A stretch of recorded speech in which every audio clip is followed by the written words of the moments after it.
Welcome back, SFA News Live. We're continuing our conversation about the environment. We're continuing to talk about climate change, global warming, all the factors that are really threatening our farmers and our food supply.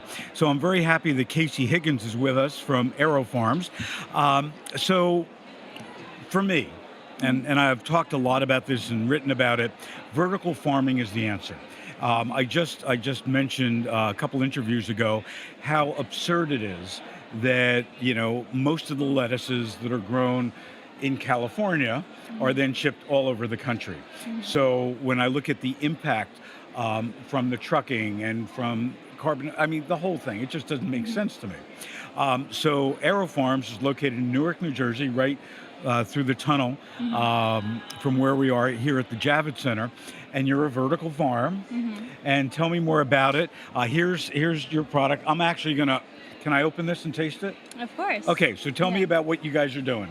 Right. So see, locally grown in New Jersey. Yeah. Locally grown in New Jersey.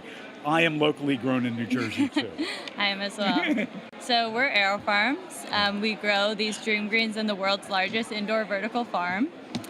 We're able to grow in half the time as field-grown greens. We use zero pesticides. And the reason, it's important to explain that, the reason is that unlike produce that's grown outside and you have to rely on sunlight and weather conditions and so on, you have a controlled environment. So the lights are on all the time. It just grows faster. Yeah, so we're growing in the ideal conditions for these greens to grow super quickly, nutritiously, and the best part is definitely the flavor. So you'll have a chance to try them now. Yeah, the aroma's great. Yeah. Excuse me for my hands.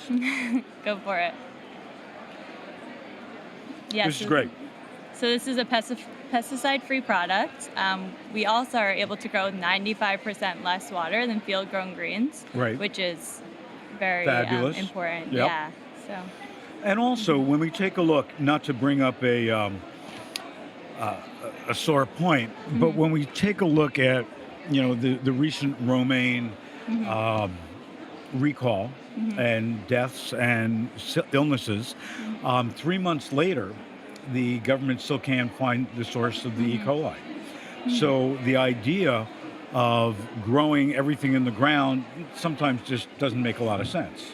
Yeah, so a big part of our mission is also transparency. So we want to be able to deliver the cleanest, most transparent product to shelves and make sure that people consuming it feel safe. Especially with the recent romaine outbreaks, we were happy to say that our product is grown indoors, it's super clean, we don't have to worry about something like that. So I'm going to put you on the spot for a second because there's this big battle going on now, which is absolutely absurd to me, in the organic community, where organic farmers say it's not organic if it's not grown in dirt, and we have other people who've been growing things hydroponically for decades and never had a recall, still organic practices and so on.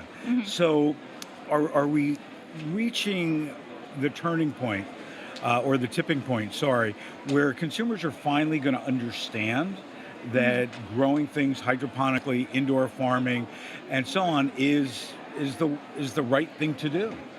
Yeah, so at this point, consumers are starting to see what they should be eating, so they want to go towards the organics, which is great.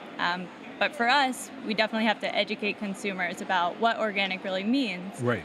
So we're growing without any pesticides, which is what consumers want. Correct. And we have the same mission as organic, so we want to make sure that we're not damaging our soil. That's why we grow indoors.